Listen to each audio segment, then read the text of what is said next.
Thế là thằng Hoàng nói đúng nhỉ. Mình có mọi thứ trong tay, tại sao lại không có được tình yêu?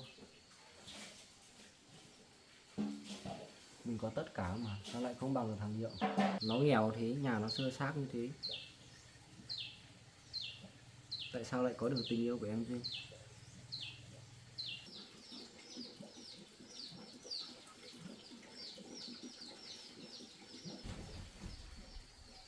Tại sao mình lại như vậy?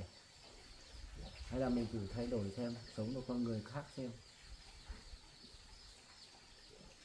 có lẽ sẽ có được một tình yêu đích thực, chứ không phải dùng cách để dùng tiền để ép buộc người khác.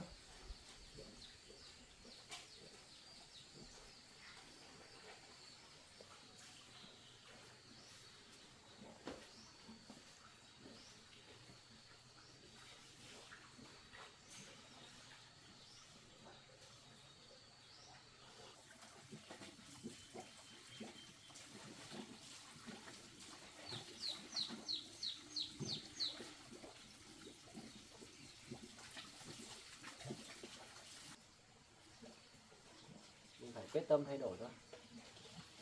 Bây giờ mình một người bạn cũng không có, đến một tình yêu chân thành mình cũng không có, mình phải thay đổi.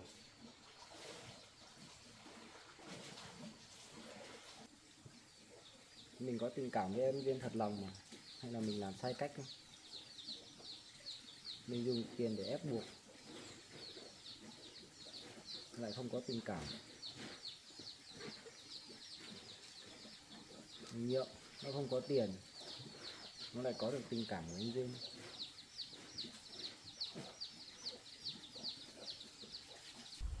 Liệu bây giờ mình thay đổi, không biết em Duyên còn có tình cảm với mình không? Nhưng mình cứ thử thay đổi một lần thử xem, có khi em Duyên lại yêu mình. Mình có tất cả mà.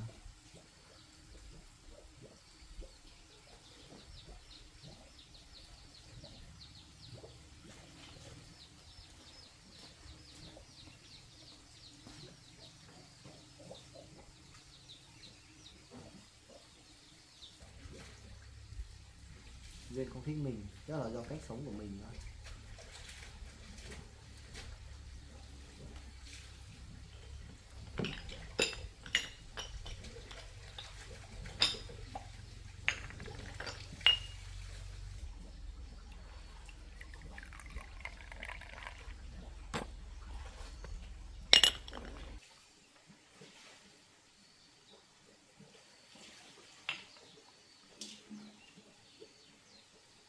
Bây giờ mình có nên đi gặp em Duyên không? Mình vừa làm chuyện này xong, bên đấy sợ em Duyên không tha thứ cho mình.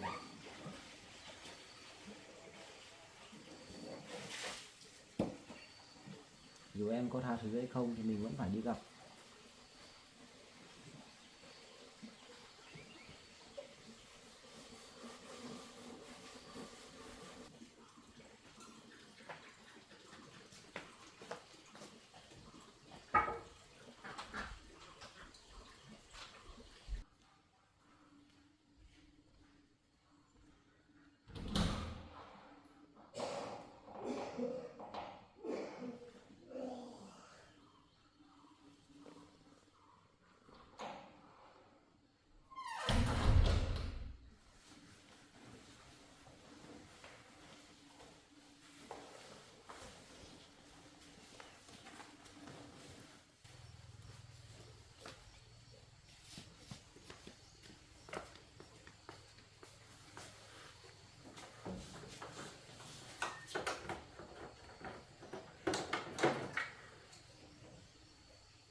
ở gần đây thôi. Anh kiểu anh thuê ở trong kia lấy.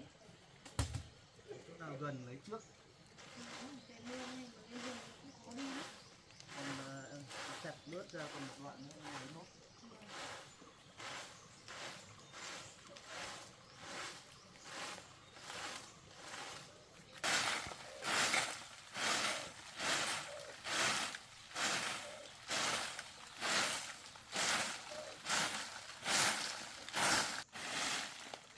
Nếu hôm nay không được ở nhà, trời mưa gió lá cây rụng nhiều quá.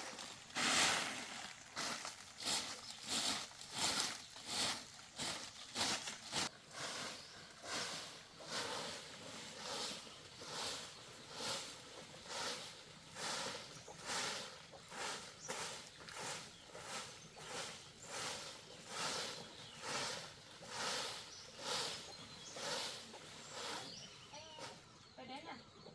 Hết chưa anh? Hết rồi, một cây thôi, một cây này chắc là cho nó ăn được vài bữa đấy. Vâng. Anh cứ quét nốt đi. Vâng, thế anh ra cái ngồi nghỉ ngơi đi thì em quét nó.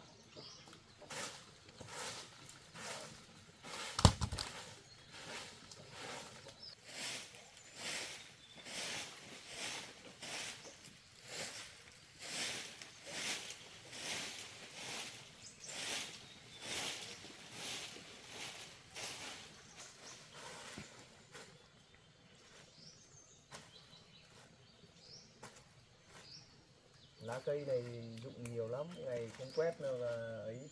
Mấy hôm em không ở nhà đây anh cũng không được quét dọn cho em đâu. Vâng, kiểu trời mưa gió nữa mà anh đi lấy cái chuối về anh có mệt không? Cũng bình thường thôi em ạ. Cái chuối này thấy dài, anh chặt bớt ra đi 2 chuyến rồi. Vâng. Em ngồi đi. Vâng.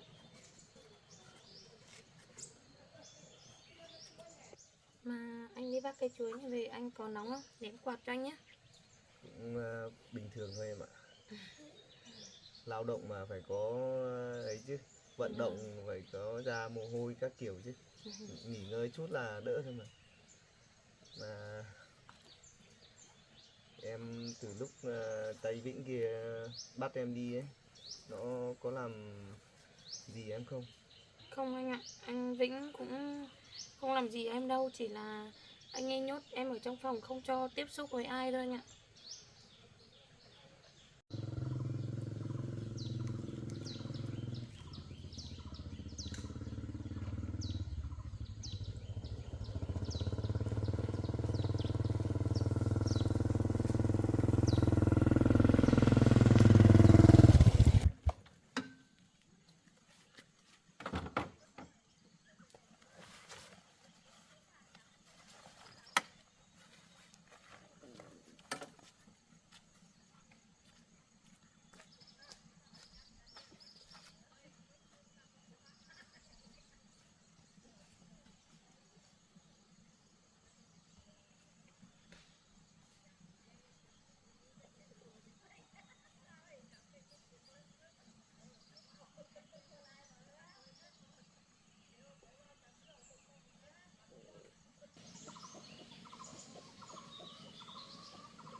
Kệ cho em.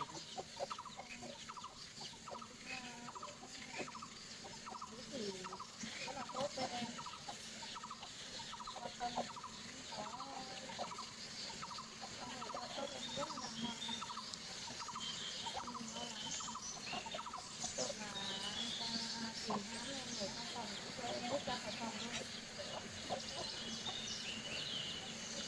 Mà mấy ngày qua anh thấy là có phải anh lo lắng lắm không? Lo cho em lắm. Rồi là em cứ về nhà thì em mà thấy em buồn lắm. Lúc em bị bắt đi em cảm thấy rất là thất vọng. Mà em cảm thấy anh Vĩnh như biến thành một con người khác anh ạ.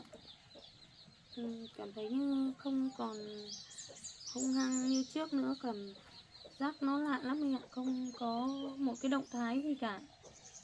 Không biết là anh ấy đã thay đổi chưa? Cũng không biết con người đấy như thế nào em ạ. Lúc thế này lúc thế kia, từ trước đến giờ em cũng biết tính của Vĩnh đấy, lúc nào cũng hùng hổ, là toàn làm việc theo ý thích của mình thôi, cứ cậy có tiền là thích làm gì thì làm. Vâng. Mà em còn thấy như kiểu anh Vĩnh khóc ấy, mà không biết là anh ấy khóc vì điều gì nữa. Anh ấy có chuyện gì buồn hay là tâm trạng gì không thấy thổ lộ ra, không không không biết là như nào. Thế ở trong lúc ở đấy em có được ăn uống đầy đủ không? Anh ấy cũng đối xử với em tốt lắm anh ạ. Cũng cơm nước đầy đủ, chỉ mỗi là không cho em ra ngoài, không cho em gặp ai thôi. Mà sao anh lại biết em bị anh Vĩnh bắt đi mà anh với anh Hoàng đến đấy tìm em? Chuyện thì cũng dài lắm, anh gọi điện cho em không được, xong là anh đến nhà em tìm cũng không thấy đâu. Anh đi đến ra ngoài kia, bắt đầu ngẩn ngơ, không biết em đi đâu ấy. Vô tình anh lại thấy kẹp tóc của em rơi, với cả một sợi vải, một đoạn vải áo đấy nữa rơi đấy. Xong là anh nghĩ là em không đi đâu được, bình thường là em chỉ có đi làm việc loanh quanh đây thôi, đi chơi đâu thì gọi điện lúc nào cũng liên lạc được, tự nhiên lại mất liên lạc. Xong là anh mới nghĩ đến là việc này chắc là em xảy ra chuyện rồi. Xảy ra chuyện này thì chỉ có tay Vĩnh kia là người đang trong cuộc của ở đây thì mới biết. Sau đấy thì anh không biết phải làm như thế nào nữa, anh mới đi tìm bạn Hoàng, tâm sự với bạn thôi. Xong bạn cũng an ủi, xong là với anh bảo là đi tìm gặp tay Vĩnh xem, dò hỏi xem là có được thông tin gì không. Thì sau đấy thì em biết đấy, đến lúc là bắt đầu giải cứu được em về đấy. Vậy nếu như đã biết và có được chứng cứ như vậy rồi thì em sợ là tay Vĩnh này sẽ có lần sau như vậy, hay là mình đi báo công an đi anh? Cũng lúc đầu thì anh cũng nghĩ như vậy đấy, nhưng mà bạn Hoàng đã hứa với tay, nói với tay Vĩnh kia rồi là sẽ không báo công an, để cứ giải cứu được em về đã. Sau rồi thì với chấp nhận lời hứa đấy thì cứ để như vậy đã em ạ, sau này rồi tính sau. Vâng. Thế thôi mình đi lên nhà đi anh.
Chủ quán thêm bia.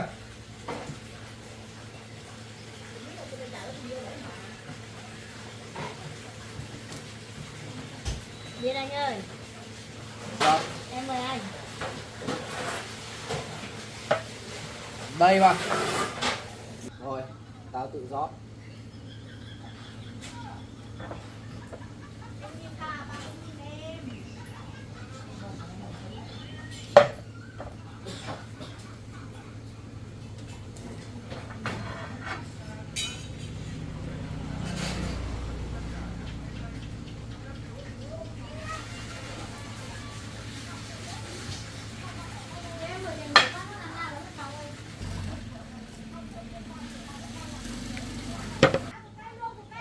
Sao mình có tiền mà không có một người bạn để uống bia là thế nào? Đến cả những cô gái không thích mình là thế nào?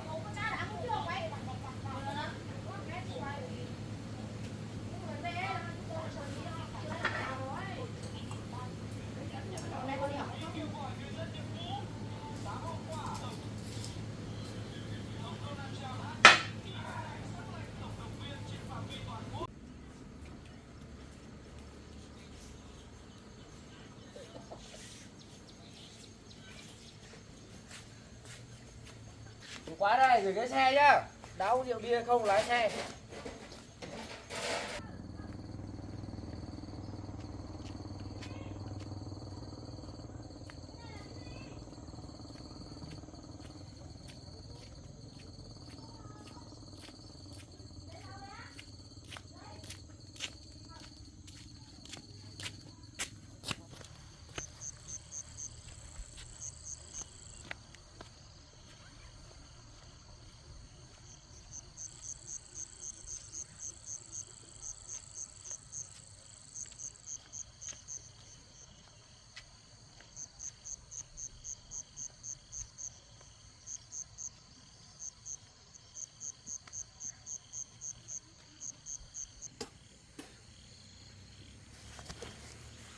Say quá.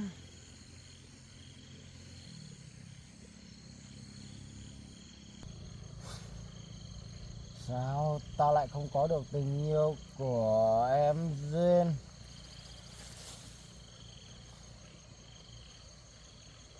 Tại sao?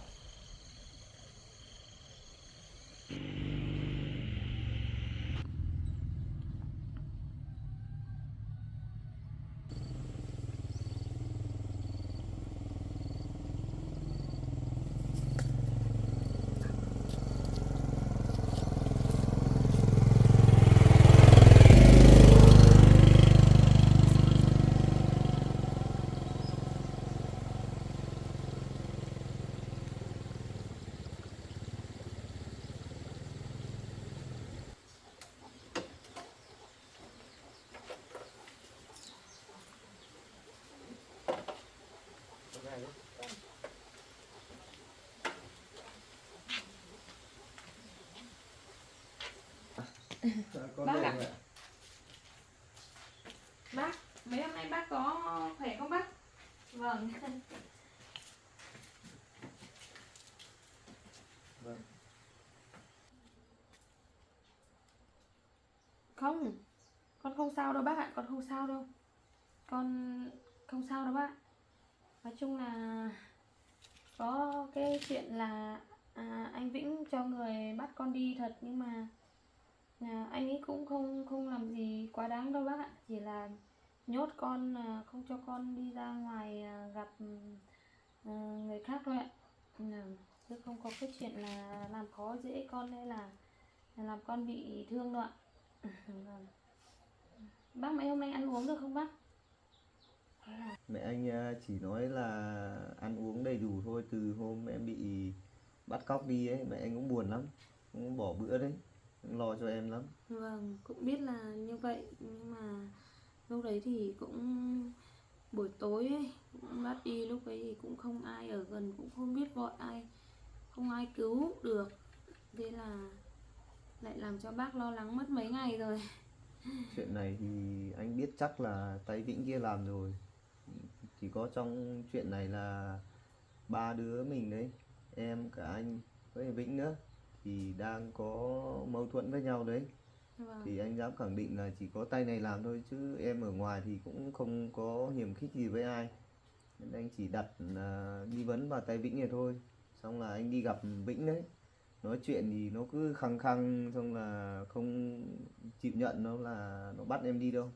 Về sau thì anh không biết phải làm gì, anh mới đi gặp bạn Hoàng. Bạn Hoàng đi gặp Vĩnh, nói chuyện xong là tác động về tâm lý của Vĩnh ấy, thì cũng nó chắc là cũng suy nghĩ bồng bột thôi hay như nào đấy, xong là mới đi dẫn anh với cả bạn Hoàng đi thả em ra đấy. Không là tự nhiên mà anh biết chỗ Vĩnh bắt giữ em đâu. Nói chung thì hôm đấy cũng tối muộn mà em còn lúc đầu thì em cũng không biết là ai bắt em. Họ đến có 2 người đến, xong là họ đập cho em ngất đi, xong là họ mới không biết là họ đưa em đi bằng cách nào em cũng không biết nữa. Khi tỉnh lại thì em đã thấy em ở một căn phòng mà hôm anh đi cứu em ấy. Và khi tỉnh lại em đã thấy bản thân em ở đấy rồi. Ừ. Vâng bác ạ, cũng may là có anh Nhượng với anh Hoàng còn tìm ra được, chứ không thì chắc là bây giờ cháu vẫn bị anh Vĩnh anh ấy nhốt thôi. Chứ không có chuyện, nếu mà anh Nhượng với anh Hoàng mà không đến nói chuyện thì chắc chắn là anh Vĩnh là anh ấy sẽ không bao giờ thả cháu ra đâu. Cháu cũng rất là biết ơn anh Nhượng và anh Hoàng. Không biết phải lấy gì đền đáp cho anh Nhượng với anh Hoàng nữa. Lúc đầu anh lên tìm gặp Vĩnh ấy là nó cũng còn hung hăng lắm, nó không chịu nhận đâu. Anh đi gặp xong nó đuổi anh về, còn sắp xô xát, còn sắp xảy ra ẩu đả cơ. Anh về xong là gặp bạn Hoàng, xong Hoàng lên nói chuyện cũng không chịu nhận đâu. Về sau là bọn anh về rồi, không biết là suy nghĩ lại như thế nào đấy, xong là bắt đầu lại gọi cho anh. Xong là cái lúc anh lên nhà em rồi, lên nhà em thì lúc đấy là anh lên cho gà với cả chó với mèo ăn. Để em không ở nhà đấy, để bọn đấy nó không có gì ăn lại đói. Xong đến đấy là bắt đầu thừa nhận là được bắt giữ em. Sau đấy thì bạn Hoàng ấy hứa với Vĩnh là nếu mà thả em ra rồi, trước mắt thì cứ để cho em về an toàn đã. Thả em ra rồi thì đồng ý là không truy cứu nữa, không báo công an nữa. Thì mọi chuyện là như vậy đấy. Nói chung thì anh Vĩnh này cũng không biết là suy nghĩ kiểu gì mà lại nghĩ đến lại ra cái quyết định là bắt em như thế. Trước đây anh cũng nói rồi, Vĩnh này nếu mà bắt giữ em ấy chỉ giữ được thân xác của em đấy, còn về trái tim em ấy thì không yêu Vĩnh đâu. Rồi. Nói chung thì em cũng nói với anh Vĩnh cái chuyện này rất là nhiều lần rồi, nhưng mà tại anh Vĩnh này thì cũng cố chấp, cứ khăng khăng dựa vào ngày xưa bố mẹ có ân tình với nhau, có giao tình với nhau thì cứ ép buộc em thế thôi, chứ em thì không có một chút tình cảm nào với anh Vĩnh cả. Rồi đến giờ đã mọi chuyện cũng em đã lại về rồi, cũng không sao rồi. Em cũng không biết là tay Vĩnh kia nó có như thế nào nữa, nhưng mà bạn Hoàng đảm bảo là không truy cứu rồi, nên là anh cũng thôi. Nhưng mà em vẫn sợ là anh Vĩnh này là vẫn không chịu bỏ cuộc thôi nhỉ. Cho dù là bây giờ anh Vĩnh anh ấy cũng đã thả em ra rồi, nhưng mà mình vẫn phải đề phòng, đề cao cảnh giác với anh ấy, bởi vì anh ấy là một người rất là mưu mô và có nhiều suy nghĩ mình không thể đoán trước được anh ạ. Được Điều rồi. gì anh ấy cũng dám làm hết. Cái đấy là mình cũng phòng hơn chống thôi, bởi vì là mình cứ ở như vậy không biết hắn giở trò gì, mình cũng không biết là mình ấy đâu. Chẳng qua là cứ đề cao cảnh giác như vậy thôi. Tốt Sợ nhất là không gặp nữa, không tiếp xúc nữa. nên là Sợ là chắc đến là lúc- mình sẽ không không xảy ra vấn đề gì. Sợ là đến lúc anh đấy là lại có suy nghĩ tiêu cực thì lại Vâng. lại tiếp tục Vâng. giở trò, thì lúc đấy thì mình mới cảm thấy là mệt mỏi ấy anh ạ. Mình không biết là trong đầu anh ta là sẽ nghĩ ra những cái cách gì để đối phó với mình ấy. Đấy như kiểu là mình ở ngoài sáng, Vĩnh thì ở trong tối thôi, nên mình không biết được nó tiếp theo nó sẽ hành động gì và làm gì ấy. Thôi mình cứ cảnh giác vậy thôi. Chứ sau này nếu mà có cái gì đấy thì ngày hôm nay chắc là cái hôm bạn Hòa gặp ấy, tác động tâm lý ấy, chắc nó cũng là hiểu vấn đề rồi nên mới thả em đấy, chứ không thì nếu mà cứ bất chấp như vậy thì anh với Hòa cũng chưa chắc là đã giải cứu được em về đâu. Vâng. Nói chung là cũng may là anh có anh Hoàng là bạn thân, cũng giúp đỡ mình nhiều. Không thì một mình anh chắc cũng không biết phải xoay sở như thế nào. Đúng rồi, anh cũng là may mắn là có được một người bạn tốt, luôn luôn giúp đỡ anh những lúc gặp khó khăn đấy em.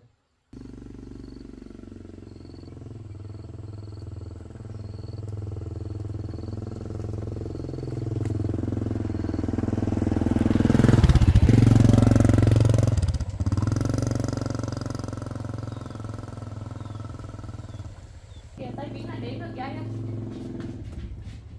Không phải sợ đâu em ạ. Cứ kệ nó đến quấy rối thì mình lại báo công an, không phải lo. Anh ta đến đây làm gì vậy? Có anh ở đây rồi, em cứ ngồi đây để anh nói chuyện với nó. Duyên đây hả em? Mày đến đây làm gì đấy? Tao ở đây có chuyện với bà ấy. Nếu như mày chỉ đến đây nói chuyện gây rắc rối thôi thì gia đình tao không tiếp mày đâu. Không, lần này tao đến là muốn nói chuyện đàng hoàng với mày. Nếu mà nói chuyện đàng hoàng thì mày ra ngồi ghế này nói chuyện ra.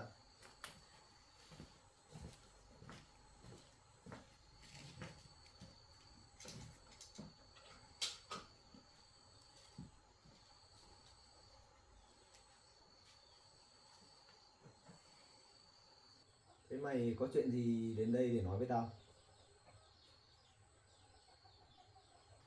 Có gì mày cứ nói đi.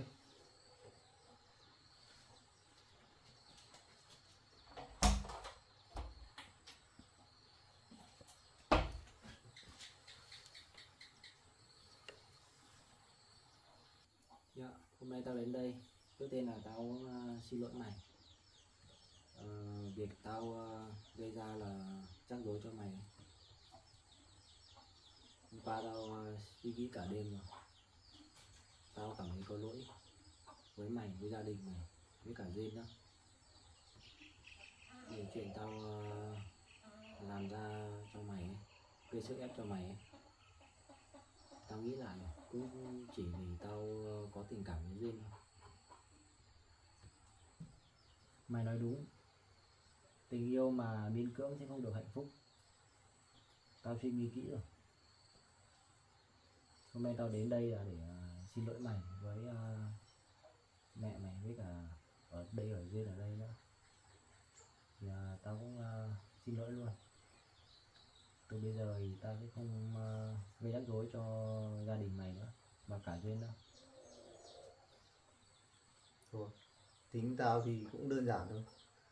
Nếu mà mày thích đấu với tao thì tao cũng sẵn sàng thôi, nhưng mà đánh kẻ chạy đi không ai đánh kẻ chạy lại. Nếu mà mày biết lỗi rồi, nhận rồi thì tao sẵn sàng, tao bỏ qua. Có thể là chơi làm bạn với mày luôn. Nhưng mà mày cứ nếu mà tính kế với tao ấy, thì cũng không được bền đâu. Bởi vì những cái việc xấu mình làm ấy, sớm muộn rồi thì cũng lòi đuôi ra thôi. Kim trong bọc thì lâu ngày nó cũng lòi ra thôi. Mày không thể tránh được mà vi phạm pháp luật mà mình có thể trốn tránh được mãi được. Nếu mà mày sống một cuộc sống cứ suốt ngày mày mưu tính, toan tính cái nọ cái kia thì chắc chắn thì cuộc sống nó sẽ không được vui vẻ gì đâu. Tốt nhất là mình cứ làm người tốt đi, lương thiện đi, giúp được người thì càng tốt. trước thì tao sống cũng không khác gì là mày đâu, chẳng qua là tao thua mày mỗi là tao không có nhiều tiền thôi. Trước kia thì tao cũng như mày thôi, như hiện tại mày bây giờ đấy, cũng mưu tính rằng là tao còn nát hơn mày cơ. Đấy. Duyên với mẹ ngồi đây. Sau rồi thì cũng phải thay đổi thôi. Tao cũng nhờ bạn, có người bạn bắt đầu là kéo tao từ Vũng Bùn trở ra, xong tao cũng vi phạm nhiều lắm. Thôi bây giờ mày đã biết đường thay đổi rồi, quay đầu là bờ rồi, sẽ không ai không chấp nhận mày đâu, nếu mà mày thực sự thay đổi.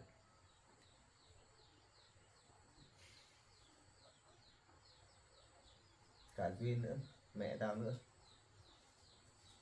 cũng không ai là không muốn mày thay đổi đâu, bởi vì những con người tốt ấy, đi đến đâu ấy sẽ luôn được người khác trân trọng.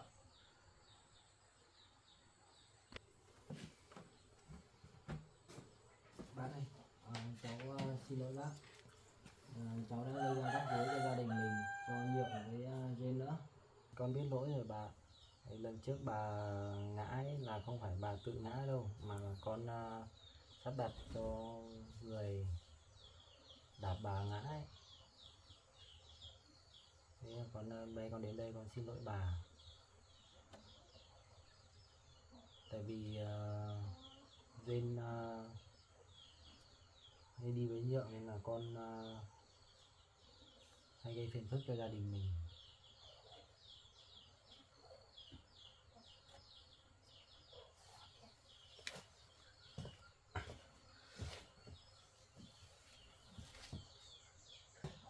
Duyên ạ, anh xin lỗi em đã gây ra phiền phức cho em. Nhượng này tao cũng xin lỗi mày.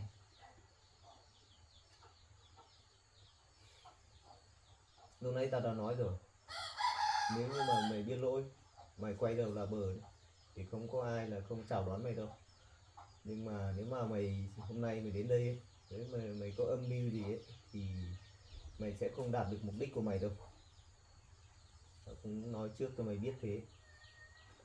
Còn lúc nào mày thay đổi, mày đến với tao, tao sẵn sàng tao đón nhận mày. Với mày là chơi với nhau, có thể làm bạn với nhau luôn. Tao cũng không hiểu là mày suy nghĩ gì mà mày lại cho người đến hại mẹ tao. Nhưng mà những cái đấy cũng đã qua rồi, tao không chấp mày. Còn sau đấy nữa, mày còn bắt em Duyên đi nữa. Mày có bắt được em đấy đi nhốt ở đâu đấy đấy, mày chỉ là nhốt được thể xác của em đấy thôi, còn tâm hồn của em đấy lúc nào em đấy cũng chỉ hướng về tao thôi. Tình yêu ấy thì nó phải từ hai phía mà có, chứ không phải là mày ép buộc mà có được. Kể cả mày có bao nhiêu tiền đi nữa, mày sẽ không có được một tình yêu đích thực đâu.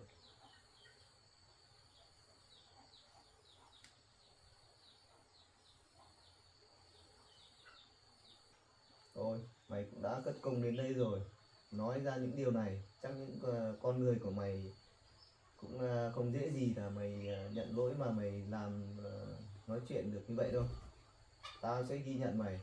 Những ngày sau, ngày tháng tiếp theo ấy, là mày sống tốt thì sẽ được công nhận. Mà mày cứ sống mưu mô xảo quyệt ấy thì sẽ không ai chấp nhận mày đâu.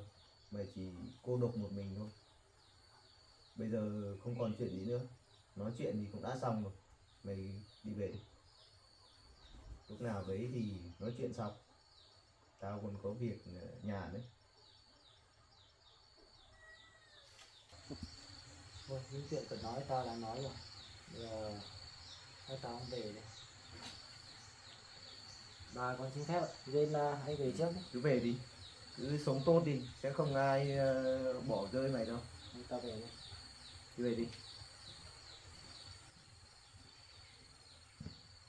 Mẹ ạ, không biết là tay Vĩnh này nó có đến đây xin lỗi mình thật lòng hay không, nhưng mà mình cũng phải đề phòng thôi, không nhỡ đâu lại bắt vào bẫy của nó đấy, không phải là đơn giản đâu.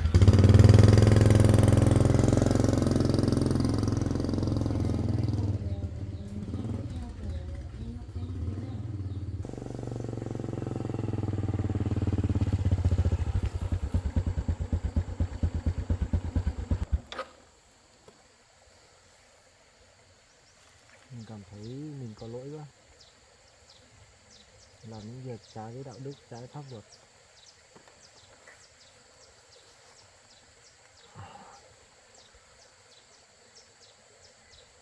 Quyết định đi đầu thú thôi, để được hưởng sự khoan hồng của pháp luật.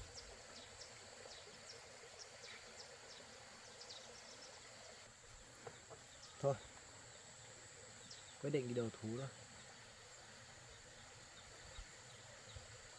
để cho các chú công an xử lý. Mình sẽ không làm những chuyện trái pháp luật, trái với đạo đức nữa, và cả lương tâm mình nữa.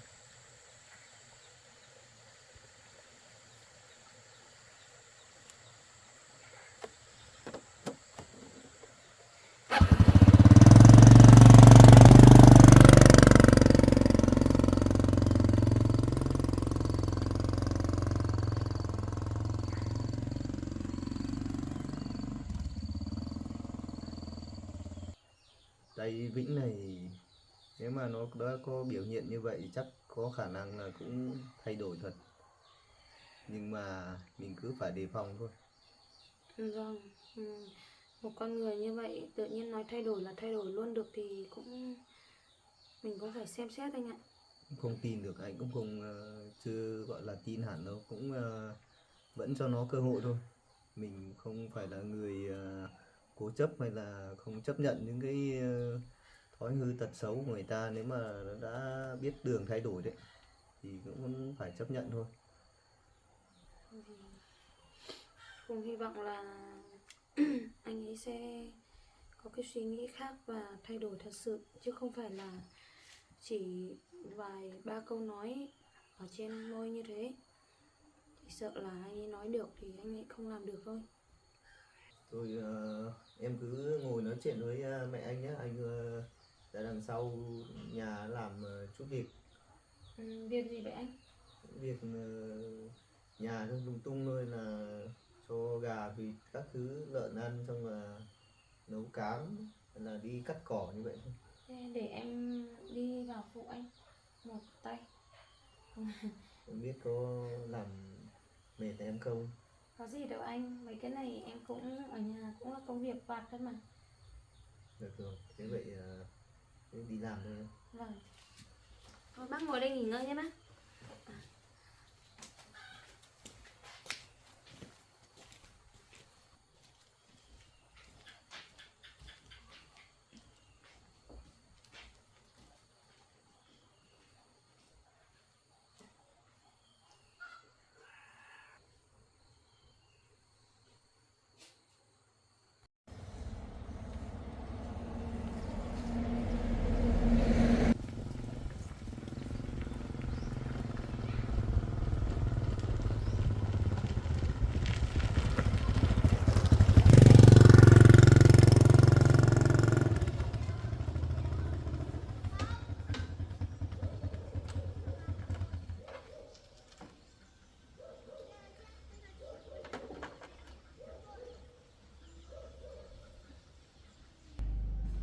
Em chào cán bộ. Vâng, chào anh. Có việc gì ạ?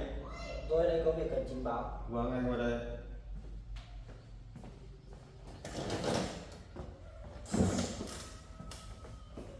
Anh lên đây có việc gì ạ? Thưa cán bộ, tôi ở đây trình báo và đầu thú về những việc làm sai trái của tôi. Vậy anh trình bày chi tiết của anh làm sai trái của anh như thế nào? Trình bày tôi. Được vâng. Dạ thưa cán bộ, vừa rồi tôi cũng cho người bắt cóc một người phụ nữ tên là Duyên, thì cũng chỉ vì mâu thuẫn tình cảm. Vậy anh kể là tên đấy là tên gì? Chi tiết người nào? Dạ thưa cán bộ, cô ấy tên là Duyên, ở Lạc Hà. Lạc Hà. Vâng. Hà. Vâng, cũng chỉ vì mâu thuẫn tình cảm. Mâu thuẫn tình cảm. Vâng. Thuẫn tình cảm. Giữa tôi với Duyên với Nhượng. Với Duyên với Nhượng. Dạ thưa cán bộ, mà từ đầu ấy thì bố mẹ tôi và bố mẹ Duyên là có để lại hôn ước giữa tôi với Duyên với nhau, nhưng mà vì Duyên lại không thích tôi nên là lại đi yêu Nhượng, nên là tôi có mâu thuẫn với Nhượng về số tiền nợ của Nhượng. Vâng. Nên là tôi đã cho người bắt cóc Duyên. Vâng, vâng. Như nào nữa? Chuyện là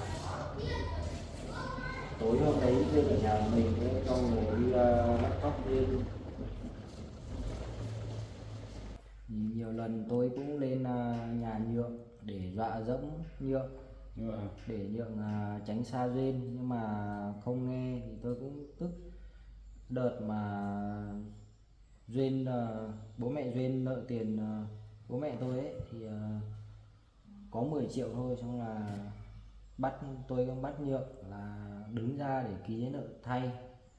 Thực ra tờ giấy nợ có 10 triệu thôi, nhưng mà tôi đã tráo đổi tờ giấy nợ của Nhượng thành 100 triệu. Là nhiều lần tôi cũng lên nhà Nhượng dọa nạt, còn dọa cả mẹ Nhượng nữa. Xong là tôi bực quá nên là mới cho người đi bắt cóc Duyên. Nhưng mà bây giờ thì tôi cảm thấy hối hận, nên tôi muốn ra đầu thú.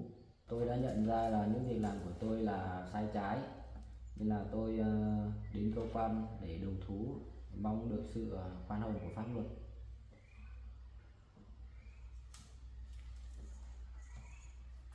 Vậy anh lời khai của anh đúng sự thật với lời khai của anh là đúng sự thật không? Dạ vâng, tôi chịu trách nhiệm trước những lời nói của mình Vâng. trước pháp luật. Nếu mà đúng như thế thì tôi phải xem xét lại hồ sơ của anh để đúng lời khai của anh sự thật hay không. Với tinh thần của anh trình bày hợp tác với chúng tôi để điều tra vấn đề là sai trái của anh. Bây giờ tạm giam của anh để cho tôi để điều tra thêm. Bây giờ mời anh đứng dậy. Vâng.